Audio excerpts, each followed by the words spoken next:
Hey everyone, can you all see me? Yeah, I think that's okay. Good, good, good. Thanks everybody for joining. Boy, wow, wow, it's been an eventful few days. How many people have we got on the live stream? Let me check. Okay, so 19 people watching. Okay, I'll give it a couple of minutes for a few more people to join before I start. How's everyone doing?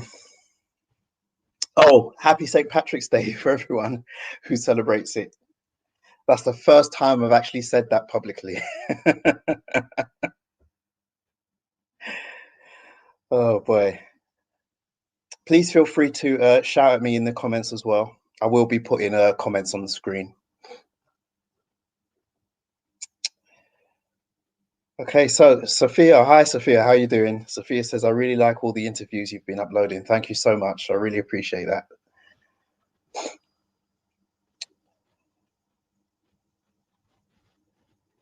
Mind control really sucks. Great username.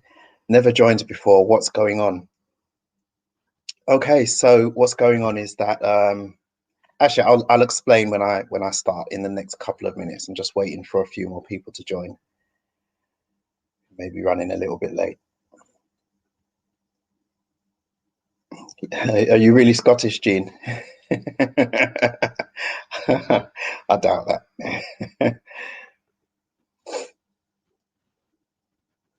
Okay.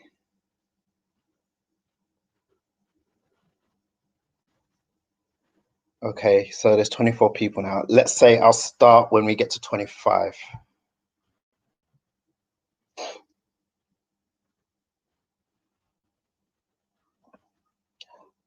Hi, Tim. How you doing?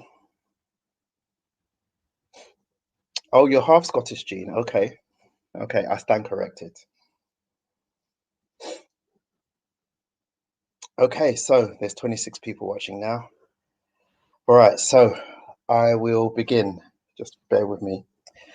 Right, okay, so this is only the second live stream I've done, so please forgive me if my delivery isn't as polished as some of the other live streams you're used to watching. I'm sure I'll get used to it as I'll be doing a lot more of them in the coming weeks and months.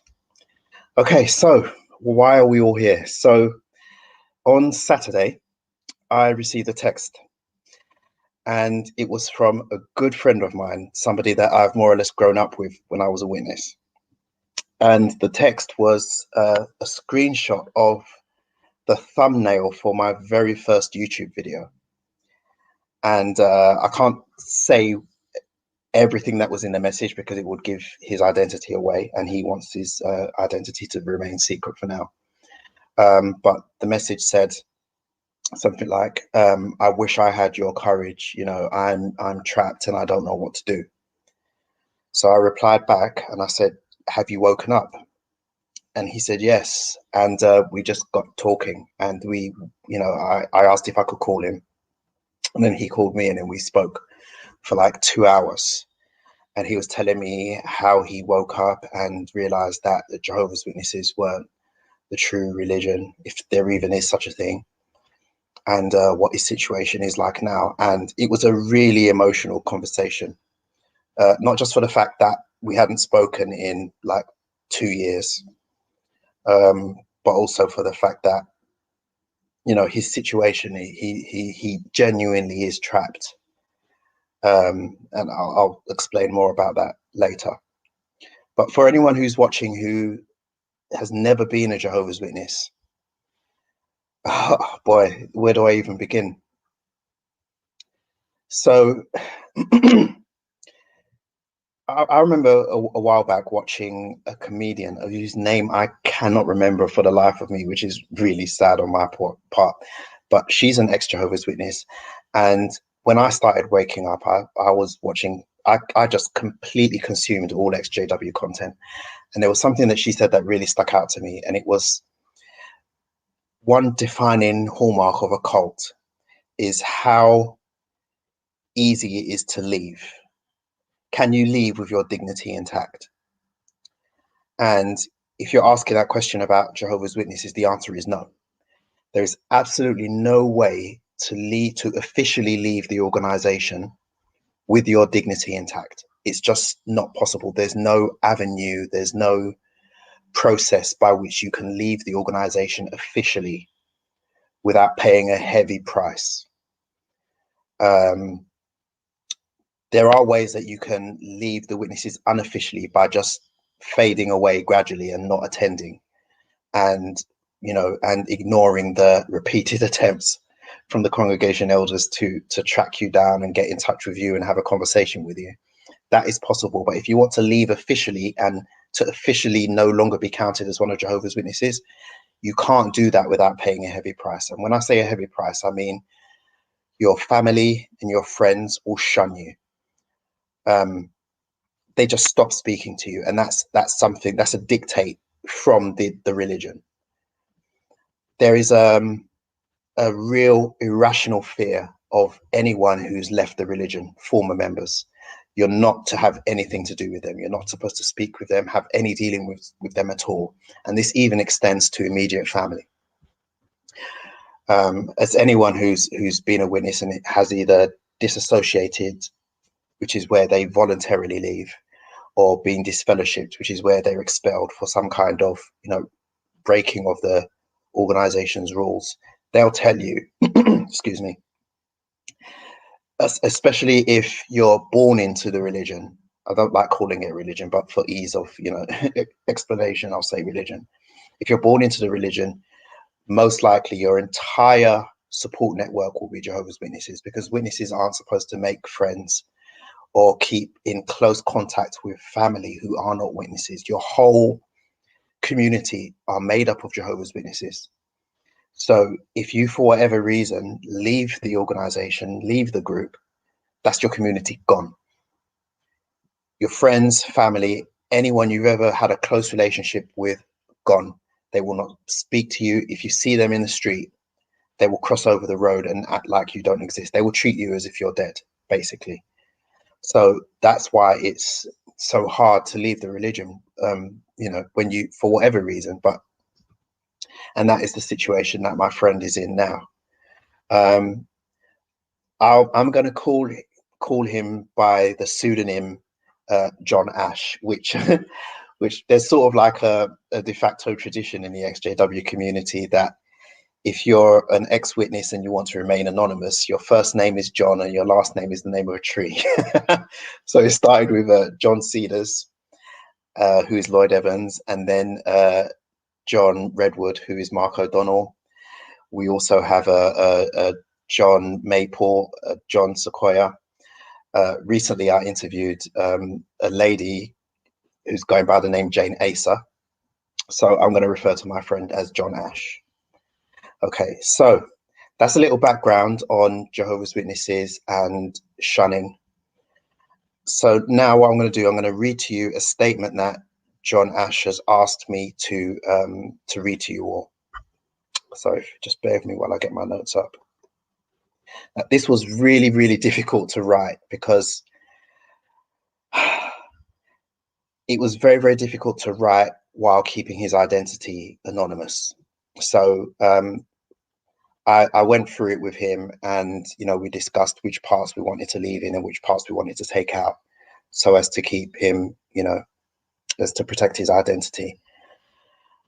So there are some details that are missing, but if at any point in the future he does want to, come out, then I'll actually have him on the channel and we'll both together tell you the whole story. But for now, this is what he said. You have no idea how many times I've written this piece and stopped because of the enormity of it all and what it will ultimately do to my current situation if I act on it. I was born into a loving JW family. My whole family was active in the congregation. It was the perfect setup until some tragic circumstances ruined it all. However, I stayed loyal to this religion. Nearly all my life has been spent loyally serving the organization week in and week out. I didn't really take much notice of what was going on in the outside world. Then COVID-19 put the entire world on hold. The pandemic woke me up. It highlighted that I'd been living on autopilot, doing everything required, but I wasn't happy. I was worn out. I was going through the motions. Whilst I kept busy with theocratic activities, I didn't have time to think outside of the box. But this break with normality, no physical meetings, no field service, no real association, made me stop and take a real look at what I've been doing. I'm married with children and I'm expected to take the lead. When he says take the lead, he means in worship for his family. I'm expected to take the lead, but I've lost my faith in this religion. My wife is still highly committed to the faith, so it's all but impossible for me to be honest with her about my situation. It would destroy her, destroy our family, and shatter the status quo.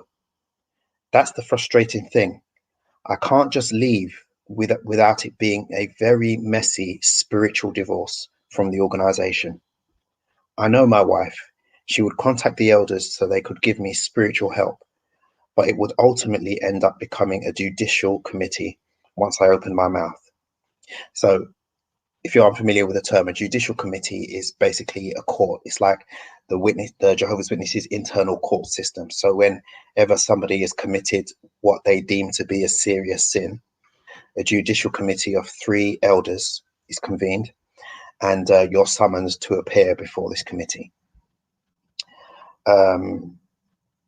So if he spoke about the feelings that he has and about his non-belief in the religion, he would be ultimately summoned to a judicial committee for the sin of apostasy, which means turning against the religion. Okay, I'll continue. Friends and family that I have known and loved most of my life would simply evaporate if I left the religion. That's not normal. It's cruel. True love should be unconditional. I could never get my head around disfellowshipping because of the damage it ultimately caused. No wonder so many become suicidal or fall into even worse situations once they are out. They have no one to turn to. I wish I could simply drift away and be left alone, but then I would get barraged with calls to find out what's wrong. As soon as I would explain my feelings and thoughts, that would make me an apostate and the elders would have no choice but to expel me. So my only option has been to just lie. Imagine that. I'm a loyal husband and devoted father to my children, and I have to pretend that everything is okay. The religion that my parents taught me and the one I'm in now are totally different, as the so-called new light has shined brighter. I will explain what new light is all about later on. I'm so lost because on the outside, nothing has changed. I still attend Zoom meetings. I still encourage my wife and those around me to letter write, but ultimately I'm living a double life. So the letter writing that he's referring to is the way that Jehovah's Witnesses are preaching to the public now as a result of lockdown restrictions and social distancing. They're very well known for preaching from door to door. Obviously, that's not an option anymore because of COVID. So they're actually doing things like writing letters and making telephone calls and sending emails. Okay, I know leaving will seriously affect my family, so I stay to keep the status quo. Just writing this letter and saying my feelings out loud has made me an apostate. I'm secretly sinning, and that in itself has taken away my joy. I'm not an atheist. I just don't see love in this religion, as the Bible clearly says that God is love. So now I'm a PIMO, trapped in my religion. So PIMO, P-I-M-O, stands for physically in, mentally out. That's a term that we use in the XJW world to describe somebody who's still technically a witness, but no longer believes. So that's his situation. And it was really, really heartbreaking, reading this letter. I felt for him so much. I felt for him so much. It's really, really sad. I mean, I'd feel for anybody in this situation, whether I knew them or not, but for the fact that he's a friend, he's a childhood friend, and I know what it's like. I know the situation that he's in, because I've been in this situation myself where I wouldn't say I was quite PIMO, I wasn't quite mentally out, but I had serious misgivings and doubts about the religion. And I've said this before in several of my videos, that when I was attending meetings at the Kingdom Hall, I was only there in body. My mind was completely somewhere else, you know, and it was really difficult to sit through the meetings and pay attention and participate with the feelings that I had. And when certain elders would get onto the platform, it took every single ounce of strength I had to not get up and walk out, you know, because of the feelings that I had as a result of how they dealt with me on certain matters, you know. So I really, really do feel for him. I really do. There's something else as well. So I'm in a WhatsApp group with some friends. These are all friends that I knew while I was a witness. Some of them I've known for decades. And I invited John Ash to join the Facebook group, but he's reluctant to because he's still very wary of outing himself, you know. So everyone in the WhatsApp group, we all know each other, okay? And he actually knows everyone who's in the WhatsApp group as well. But I can't tell him their names, and I can't tell them his name,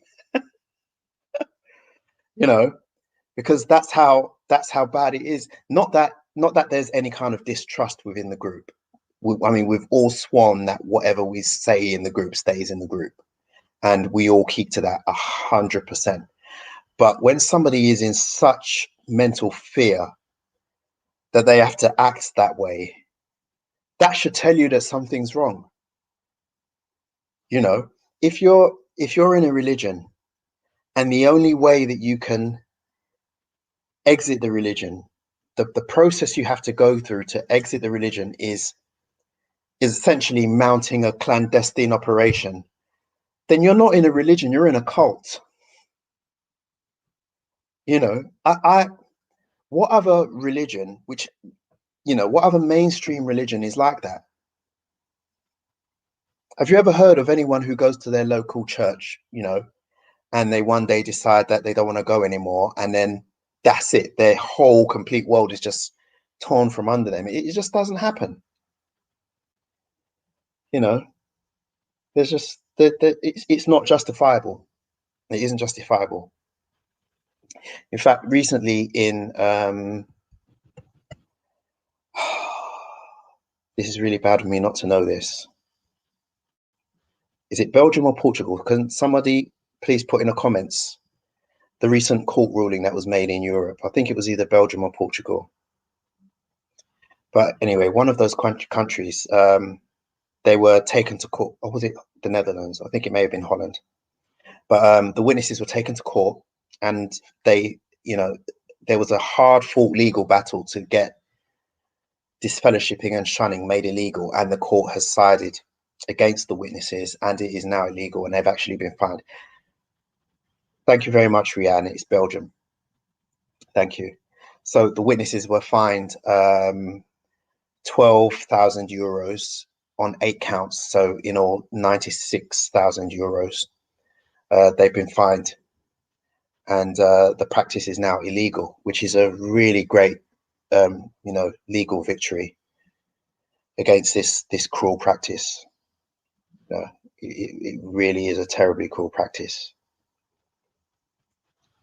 Yeah. So oh, there's been some super chats. Thank you so much. Chrissy Sai, thank you so much for your generosity. Thank you. And Becky as well. Thank you so much. I really do appreciate that. I'm really grateful. Thank you. So that's the situation with my friend John Ash. Is there anyone else watching who's been in this situation where you've been physically in but mentally out, and you've had to go through the motions and pretend? If there's anyone watching that's been in, you know, experienced that, please let me know in the comments, and I'll put them up. Mark, hi Mark. Mark says, if only he could say, "Oh my God, honey, we're in a cult," and his wife would reply, "I know. What are we going to do about it?" Yeah, absolutely, absolutely. You know, in fact, that's what happened with, I'm not sure if you've seen the recent interview that Lloyd done with Susan Brewer. That's exactly what happened with her. She just, I mean, her husband wasn't a witness, and she was converted. She wasn't born into the witnesses, but you know, as a result of all of the child abuse scandals, she realized. And then she just said to her husband, "Oh my God, I'm in a cult." And he said, "I know. What are we going to do about it now?" Yeah. Southern Boss Lady, hi. Good to see you. She says, the Watchtower is just big business. They, Octopope, do not care for anyone but themselves. And that's absolutely right. This is an organization that does not care about its members. The members are just tools. They just use the members for, you know, for every single thing they can get out of them. And then when they're no good anymore, they discard them. You know, it's really sad, but it is the truth. Yeah, I thought so, Mark. Yeah, you were referring to Susan's interview. It was a really good interview. I'd encourage you all to watch it. Yeah. Also, I'd like to tell you about some other things that I'm involved in. So I'm not quite a member of this organization, but I'm trying to raise awareness for them.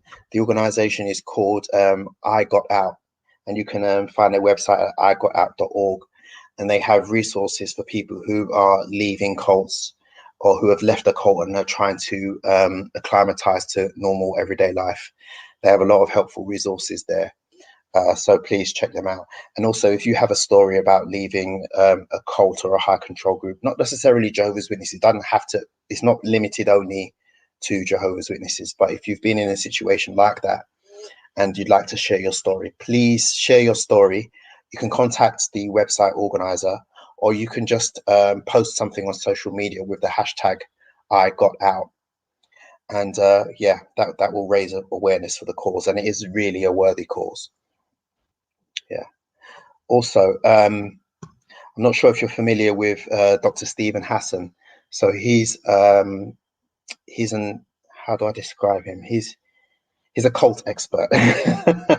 He was in a cult himself. He was in a cult called the Moonies, and he managed to get out. And now he helps other people to get out of cults and to adjust to normal life after being in a cult. And he's written a book which is sort of like the anti-cult Bible. I'm not sure if you'd be happy with that description, but for want of a better one, that's what I'm using. And it was the first book that I read after leaving the Witnesses, and it just completely blew my mind. Absolutely blew my mind. You know, he developed a framework for assessing an organization as to whether or not it's a cult or a high control group. And it's called the BITE model, BITE, and that stands for behavior control, information control, thought control, and emotional control. And when a group ticks all the boxes, all the criteria under each one of those factors, then they're a cult or a high control group. And when I was reading that book, it was just like the Witnesses were just like ticking practically every single box. I couldn't believe it. And also when he described his experience in the Moonies, in that organization, and some of their beliefs and some of their practices for recruiting other members, it was just like, it was like a carbon copy of Jehovah's Witnesses. And that really, really shocked me. Excuse me, because as a witness, you're taught to believe that your religion, your organization is so unique. You know, we were always taught that we're so different, we're so unique. But when you start learning about cults and high control groups, you really do see that all of these groups, regardless of whether they're religious or political, you know, or social, whatever, all of these groups, they all work from the same playbook. They all follow the same blueprint, you know, and that was a massive, massive shock to me. You know, even by this time, I'd already woken up and realized that, no, Jehovah's Witnesses were not the true religion. But it really still shocked me how similar they are to other groups. There's some really, really scary similarities between Witnesses and Scientology as well, Witnesses and Mormons. You know, it's like there's a cult blueprint, and each new cult just takes bits from this blueprint. So it's like they're all related. Awakened G says tactics are all the same. Absolutely. Absolutely. And also, you have absolutely nothing when you leave, not even your friends and family. Yeah, that's right. Yeah. And Rianne says, and no life experience. Very, very true. I'd say that was my biggest challenge, leaving the witnesses and trying to integrate into this wicked system of things, as the witnesses call it. That was my biggest challenge, because I felt like an alien. I felt like an alien, you know. I mean, like the stereotypical idea of cults is a group of people living in some kind of a compound or a commune away from the rest of society. Now, there are cults like that, and the members of those cults, sorry, 1 second. Google's interfering with my camera. Yeah, so the members of cults that fit that stereotype, they know that they know nothing about the outside world, especially if they've been brought up in it, or if they've been born into it. They know that they have no idea of the outside world. But because witnesses actually live in the world, although they're separate from it, they live in the world. When you're a witness, you actually think you know what the world is all about, because you're close enough to see it, to think that you know what it's about, but you're separate enough to actually know absolutely nothing. So when I left, I was amazed by how little I knew. I had to learn so much. I had to learn a whole new set of social values and etiquette. And it was really, really strange. There were times where I actually felt like an alien, or felt like a baby. I felt like stunted, you know, like a child having to learn things that everyone around me already knows, because they just learned it as they were growing up. But I didn't have that opportunity, you know, and it's been really, really difficult. But thankfully, and I'm going to embarrass you now, Marsha, I'm sorry. Actually, I'm not sorry. Marsha has been absolutely amazing when it's come to that. Marsha is my girlfriend, for those of you who aren't familiar with her. So she's been like a mentor, a teacher, a best friend, and she's been so patient with me, you know, with the things, with my shortcomings, with the things that I'm unaware of or I haven't been exposed to, or the mistakes that I make simply because of the cultural differences between non-witnesses and witnesses. She's been really, really amazing. So thank you very much. I wish every XJW should have a Marsha. when I become supreme ruler of the universe, that's the first law that I'm instituting. Okay, let's see some more comments. Sophia, I've witnessed what years of indoctrination can do. Never in a million years did I think my partner would ever want to return to the organization. Yeah, that's sad. And the thing is, witnesses are basically a doomsday cult, right? So they believe that the end of the world is coming. So any world event that fits that narrative, they use it to further solidify their doctrine about the end of the world. So when COVID happened, you know, I mean, I think so. Witnesses, they said that the world was going to end in 1975, right? So in the years running up to 1975, there was a huge influx of new converts because they were preaching the end of the world. Similarly, 2001, after 9/11, there was, I don't think it was a huge influx, but there was definitely an uptick in converts because of that. And now we have COVID, right? So although worldwide witness numbers have decreased for the first time since the mid 1970s, there have been people who have gone back, people who have left the organization, but since COVID, they've gotten scared and thinking that this is, you know, the start of the Great Tribulation, and they've gone back. And to be honest with you, I sympathize with them, because that's exactly what I thought when COVID started, because I hadn't woken up yet at that time. I went to bed and had nightmares every single night without fail when COVID first became a pandemic. I was absolutely terrified. And I believed that it was the Great Tribulation and the end of the world. And because I was disfellowshipped, I was going to die any minute. That's what I thought, and I didn't wake up and realize it was, the whole thing was a false religion until quite a while after that. But I decided that even if this was the Great Tribulation and it was Armageddon coming and I was going to die, that it wouldn't change anything. I was so disillusioned with the organization because of the things that I'd went through, that I decided that it wouldn't make a difference to me anyway. Even if Armageddon came and Jehovah gave me another chance, I'd say no thanks. I'd rather die with the sinners. Okay, let's see some more comments.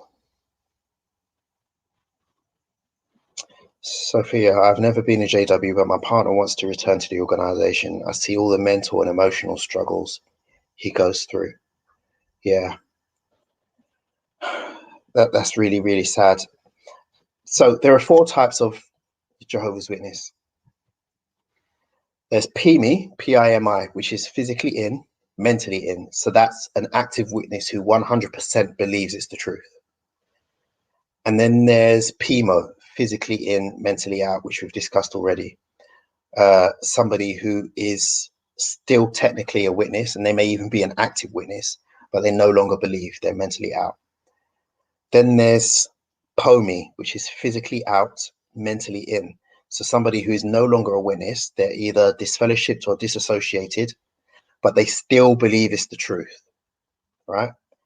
And then there's POMO, P-O-M-O, which is physically out, mentally out. So that's somebody who is no longer a witness and no longer believes. Most of you will know those terms already anyway. I'm not trying to preach to the converted. I'm just trying to, pardon the pun, I'm just explaining for the benefit of anyone watching who has never been a witness. Now, out of those 4, POMI, someone who's physically out but mentally in, that is just, as far as I'm concerned, the saddest situation to be in. I was POMI for just over a year and it was a nightmare. Literally, it was a nightmare. Not being in the organization and thinking that you're going to die at Armageddon, especially when something like a global pandemic happens. It's like being on death, or what I imagine being on death row would be like, where you absolutely 100% know you're going to die. You're just waiting for it to happen. And that's just really sad. So, Sophie, I really do feel for your situation, and I really sympathize with your husband as well. I just hope that, he eventually snaps out of it. It's really sad. Oh, I know you always got me, babe. Thanks, Marsha. Okay. Comments.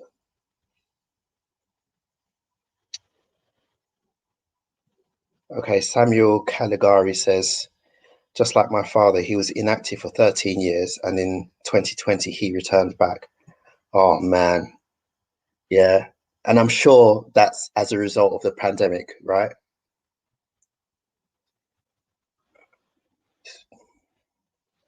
Awaken G says, I left because of the culture, all the backstabbing and backbiting. A year later, I found out it wasn't real.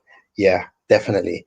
There is a huge, and you're not the first person I've heard to say that, there is a huge culture of being two-faced, gossiping, in the witnesses. It's really, really bad.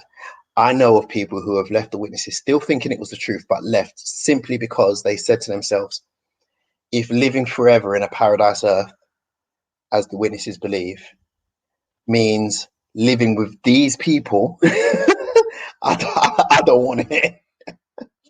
And they left as a result of that,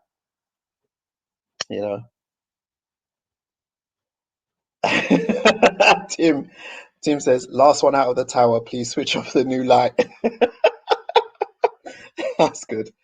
Thanks for saying that, Tim, because that's actually reminded me to explain new light. So John Ash referred to new light in his letter. So witnesses have this, I don't even know how to begin. Witnesses have this doctrine called new light, right? And essentially it means that they are of the belief that Jehovah reveals Bible truths to his organization in a progressive manner. So at any time, witnesses, their belief in Bible doctrine or their understanding of Bible doctrine can change at any time. And it often does. And they call it new light. So when they get a new understanding of a doctrine or a scripture, and they've had this understanding for years or decades even, when they get this new light, they have to update their understanding of it, and they update their publications. And if you stick to the old understanding because it makes more sense to you, you could actually be disciplined for that. And if you stick to it, you can even be disfellowshipped for that, disfellowshipped for apostasy. And there have been numerous instances of an understanding of a scriptural principle or doctrine changing and then changing back to what it was before. So completely flip-flopping. And an example of this, a really tragic example of this, is organ transplants. So at least 3 times the organization's stance on organ transplants has switched back and forth. So it wasn't allowed, then it was allowed, then it wasn't allowed, then it was allowed, just flip-flopping back and forth. But there's a human cost to that. It's not just an intellectual exercise. There's a human cost to that, because if a witness needs a life-saving organ transplant operation and they were living at the time when organ transplants were banned, they would reject that. They would reject that medical operation and they would most likely die, only for a few years later for the stance to be reversed, which means that if they had accepted it, they wouldn't have done anything wrong. But now they're dead, so it's too late. Or the reverse of that, somebody accepted an organ transplant at a time when it was banned and they got disfellowshipped, only for years later the stance to be reversed and it's fine. But when that happens, they don't automatically get reinstated. They don't automatically have their disfellowshipping overturned. It still stands. So they've lost their friends and family for nothing. So yeah, this new light thing, it's not just a funny quirk. It actually does have tragic consequences, depending on what the new light is about. Southern Boss Lady, the fog, fear, obligation, guilt is real in this cult. Absolutely. Absolutely. It's funny you should say that, actually, because I was on Twitter the other day and I saw this tweet, and it was from an XJW, and he said he was, as a witness, he was never ever afraid of Satan and the demons, but he was absolutely terrified of Jehovah. And when I read that, I thought, come to think of it, that's true of me as well. I was never scared of Satan and the demons, not on a day-to-day basis, being afraid of them, but I was absolutely terrified of Jehovah.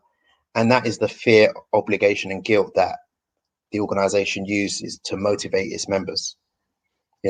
Even like the preaching work, the door-to-door ministry. I don't know of any, well, I do know of a few, but the vast majority of witnesses absolutely hated doing that. But they did it because they were either scared of, being labeled inactive, or being labeled as bad association, or being labeled as not being very spiritual, or they did it out of obligation, or they did it out of feeling guilty for not doing it, and that shouldn't be the case. And the same was true of me. I absolutely detested the ministry. It was just soul destroying because nobody ever listened. And that's even if you don't, that's not even counting the people who are abusive, and there were many people who were abusive. It's just absolutely soul destroying. And that shouldn't really be the motivation for doing a good thing. When witnesses do believe that their preaching is a good thing, that shouldn't be the motivation for doing it.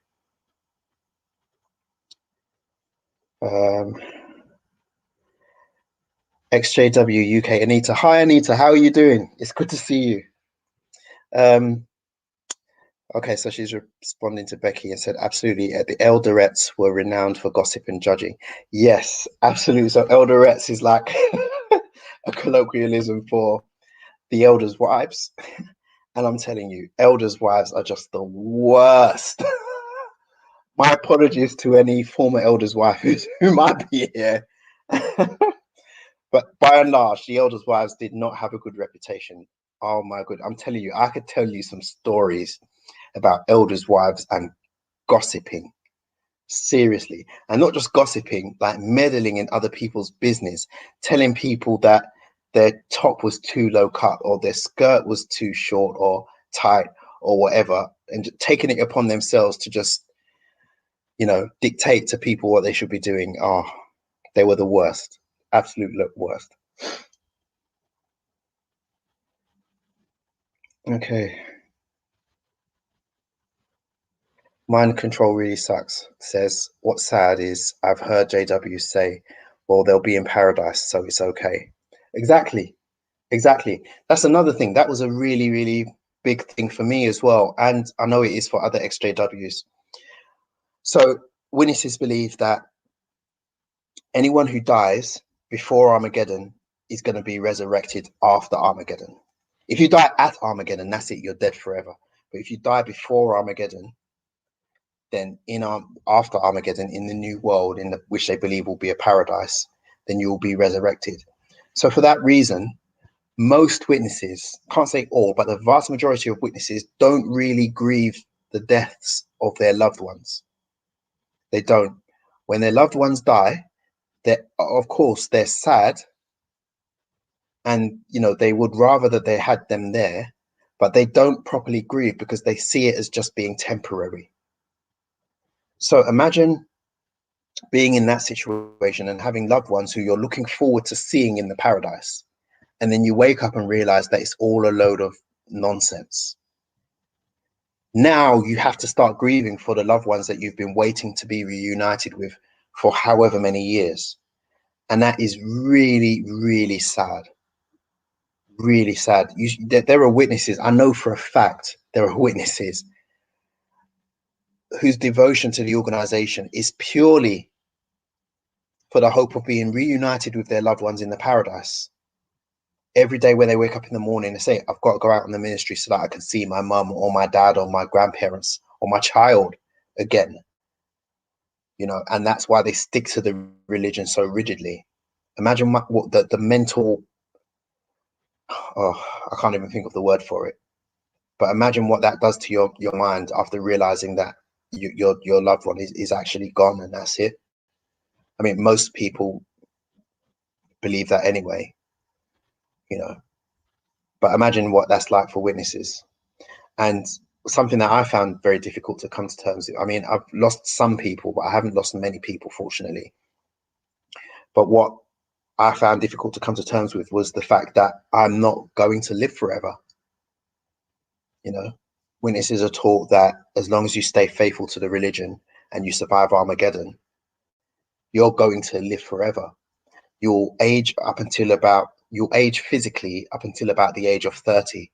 And then when your biological age is roughly 30, that's it. You stop aging and you just stay like that for eternity. So now I'm almost 44. And I don't want to sound like I'm complaining, but because I'm more or less in good health, but my eyesight isn't what it was 5 years ago. My hearing, I get joint aches and pains and stuff like that, and all of these things are like signals to oncoming mortality that for the first 42 years of my life I never had to think about. Most people know that at some point they're going to die. I'm only getting used to that idea in the last 2 years. So that's a challenge. Some more comments. Worldly is here. Just popping in to say hi. PIMO power. Thank you so much, Worldly. Good to see you. I hope you're doing okay. Okay, Raktha says, from a logical standpoint, I never saw the point of field service. Still don't. It's intrusive and one-sided. Yeah, absolutely. Absolutely. Southern Boss Lady says, they use Satan's system to keep them alive, but those in Satan's system will die by God at Armageddon. Just rubbish. Yep. It's very, very hypocritical. Very hypocritical. And one area where their hypocrisy is shown up, I mean, to a crazy degree, is in the legal system. So the witnesses believe that at any point in time, no, not at any point in time, they believe that it's going on right now, that the world is out to get them because they have the truth. You know, they believe that there's a scripture that where Jesus said, they've persecuted me, so they'll persecute you also. So because they believe they are the one true religion, anytime anyone says anything against them or does anything against them, particularly legally, using the legal system, the courts and so forth, they see it as persecution, even if their actions brought it on. Even if they committed a crime, when they taken to court, they believe it's persecution. It's so stupid. That's like somebody walking out of a bank with bags full of cash that they've just stolen. And then when the cops say, freeze, put your hands in the air, they say, why are you picking on me?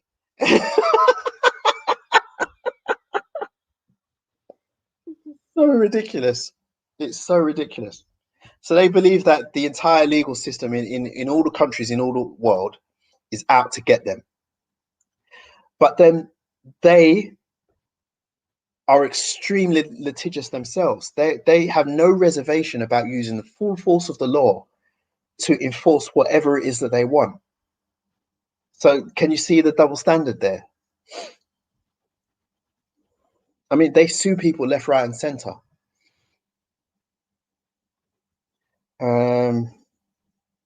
So Sophia said, that's what got my mother-in-law into the organization. She lost her mum, wanted the promise of seeing her again. Yeah, absolutely. In fact, I've heard former pioneers. So a pioneer is somebody who uh, engages in the preaching work on a full-time basis. They do like a crazy amount of hours each month that they have to do. So I've heard former pioneers say that they were taught to go through obituary listings, right? Looking for bereaved people so that they could specifically target them with their preaching activity. How manipulative is that? I've literally heard pioneers say this, that they've been taught that as a tactic at pioneer school. Go through local obituary listings and then show up at the person's door with a magazine talking about, you know, what hope is there for your dead loved ones. You know, preach to them about the resurrection, tell them that there is a chance that you could see your loved one again in the future if you become a Jehovah's Witness, so that you don't die at Armageddon. It's really manipulative. It's really manipulative.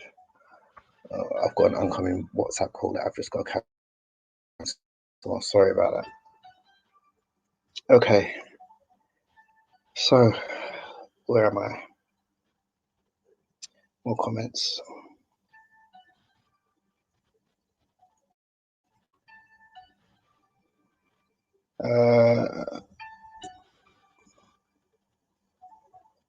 Somebody mentioned me in a comment, but I can't find it now.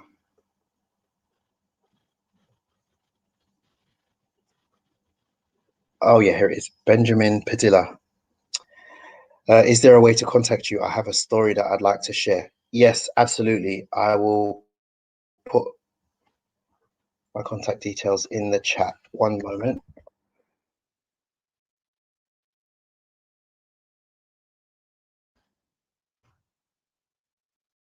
Yeah. Yeah. So Benjamin, I just put a link in the chat. You can find all of my contact details there.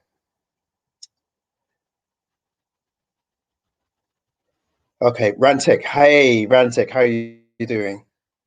Says you have to mourn twice or for dead loved ones when you realize paradise on earth is a lie. Absolutely, absolutely.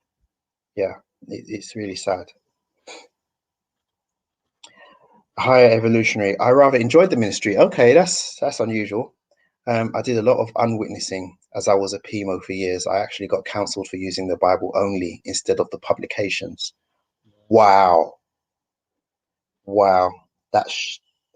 I'm not surprised. It's shocking, but I'm not surprised because the witnesses, and I fully believed this, even while I was waking up, I fully believed that the witnesses 100% base all of their beliefs on the Bible, right? I fully believed that. But then I started coming across things that had no basis in the Bible whatsoever, or where there are scriptures that they use to reference these things. It's scriptures that have got nothing to do with it. They're completely taken out of context. They take a scripture from here, a scripture from there, and they throw them together as if they're speaking about the same thing and use it to and base a whole narrative around it that just isn't in the scriptures. You know, there's been even in some very early witness publications where they say that you can't read the Bible by itself and understand it. You need supplementary information that comes from our publishing company. It's ridiculous. It's ridiculous. Okay. Hey, Jeannie says, the organization had me by the balls on my son's death. I let that happen. I remember the convention where people were in tears at the drama. It was horrific. Yeah, that drama was so manipulative. The conventions in recent years, all of their video propaganda, because let's call it what it is, it's propaganda. All of their video propaganda has been specifically designed to target people's emotions, you know. So yeah, I'm really sorry about that, Gene. I'm sorry to hear that. Miss Butterfly's in the house. I'm glad you made it. Oh, you're welcome, Benjamin. No problem at all. Incognito Fade says, I've been trying to comment for 5 minutes. The elderettes are the worst. Yeah, they are the absolute worst. Anita says, yes, like when they came out with Jesus, not our mediator. Yet Jesus said the opposite. Yeah, absolutely. Absolutely. That's an example of their new light. That is just rubbish. D'Anthony, oh, sorry, I know I didn't pronounce that properly. I'm sorry. D'Anthony Spencer. I finally told a disfellowship workmate I know for years about the Australian Royal Commission. My workmate didn't hear about it. I never heard about it, and it happened in 2015. 2015. I knew nothing about. I never heard it. Not a rumor, not a whisper, nothing. I first heard about the Australian Royal Commission after I woke up, or while I was waking up, which was only in last summer. Heard nothing about it at all. And that's how tight the information control is in the witnesses, because you're told literally not to Google your religion. You know, all the information you ever need about the organization you can get from us. You know, oops, sorry, a chair mishap. All the information you need about the organization you can get from us. You know, don't look outside. And most witnesses don't. So they're completely unaware when things like this happen in the media.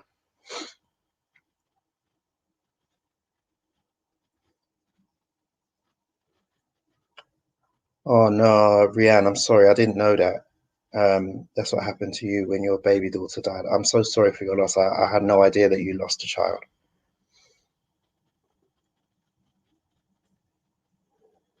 Becky says, so the order of judgmental gossipers is number 1, pioneer, number 2, elderettes, number 3, pioneer elderettes married to prior Bephalites.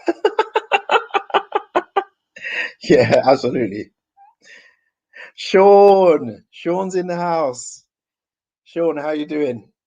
So you may remember Sean from the very first interview that I done on my channel, Sean Miller. And Sean has actually started his own channel, and he posted a video just this week, and I will put a link to it in the description below. So please go and watch that, and show his channel some love.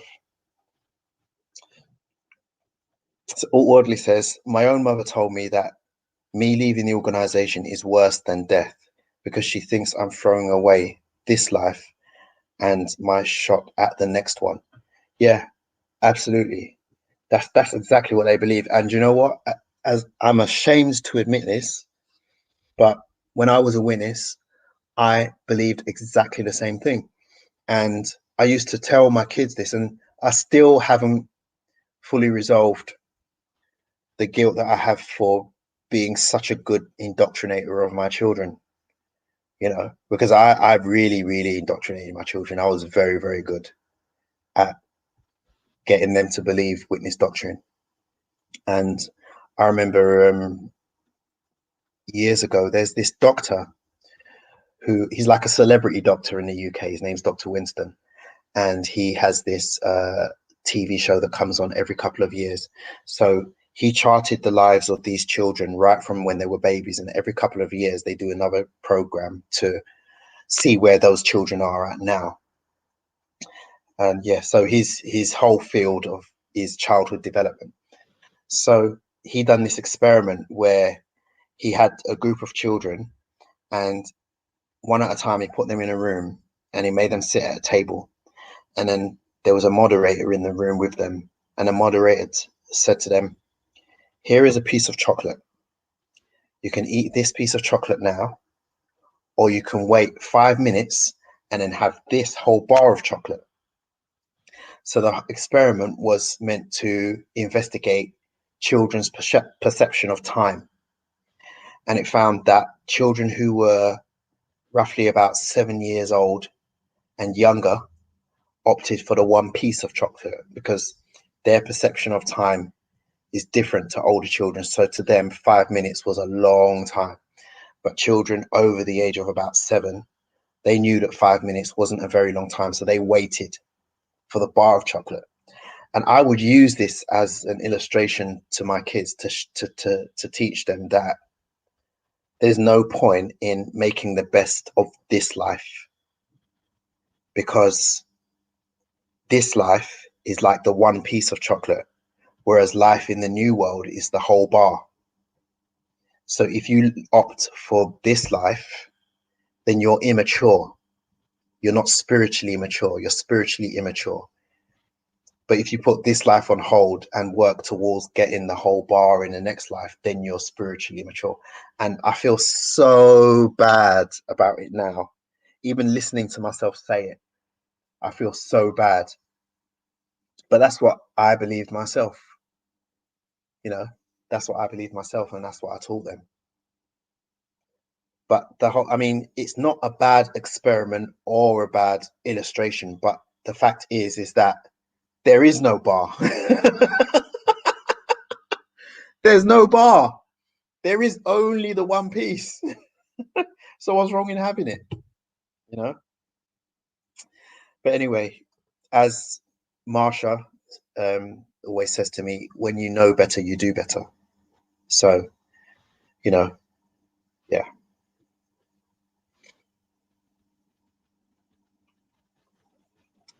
Yeah.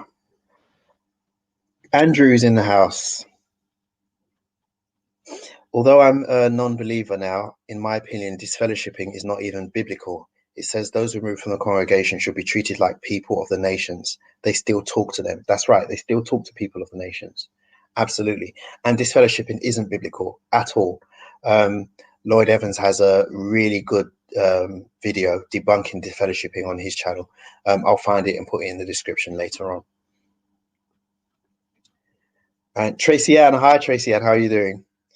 She says, hi everyone, Jexit, I just sent a letter requesting access to my file as per GDPR. Don't know if they'll release anything since I'm no longer a JW. By law, they should. By law, they absolutely should. So yeah, you should be able to get your information back. Rantek says, disfellowshipping makes no sense, especially if you turn up to the next meeting. Surely you being there or going to the elders in the first place shows repentance. Yeah, absolutely. And I know people who have admitted that when they got reinstated, they weren't repentant. They were still doing the thing that they got disfellowshipped for. that shows that there's no Holy Spirit involved in the process at all. It's just men's opinions. It's just the opinions of people, you know.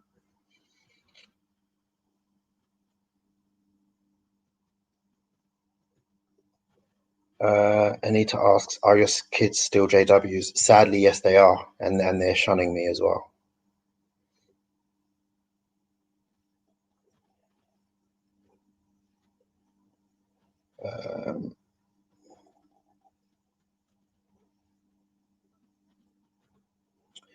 Okay, I heard about the ARC through a sister's former Bible study, yelling at the sister to watch it.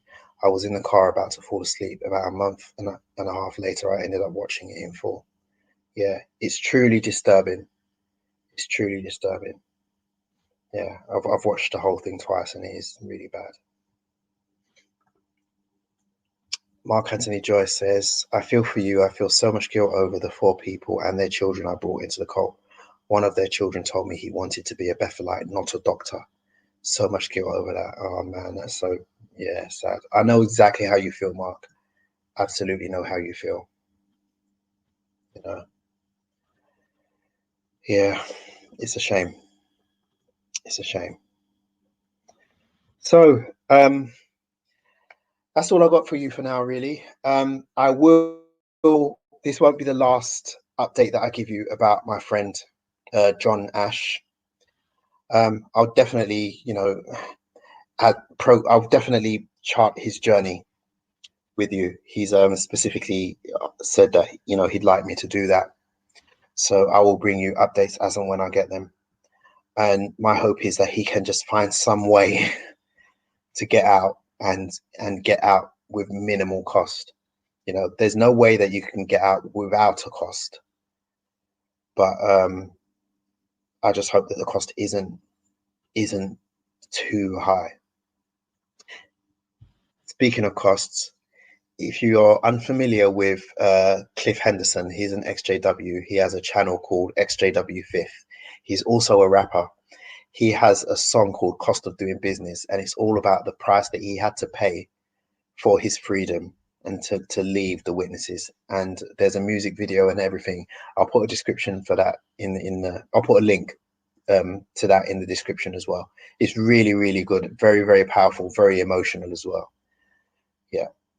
So that's it for now. Thank you all so much for watching. Thank you for your comments and your participation. It really put me at ease, because this is the first proper live stream that I've done. So I was a bit nervous to start off with, but you really helped out with that. Thank you so much for watching. Thank you for engaging. And thank you, those of you who sent me super chats. I can't tell you how grateful I am. I really, really do appreciate that. Thank you so much. I will be back with more updates about John Ash, so stay tuned. Please follow me on Twitter. And if you haven't subscribed already, please like, share, and subscribe. Thanks very much, and I will see you in the next one. Thank you so much for watching to the very end of the video. If you haven't already done so, please like, leave a comment, and subscribe to the channel. If you like my work and want to help me continue doing it, please support me on Patreon at patreon.com/Jexit_2020.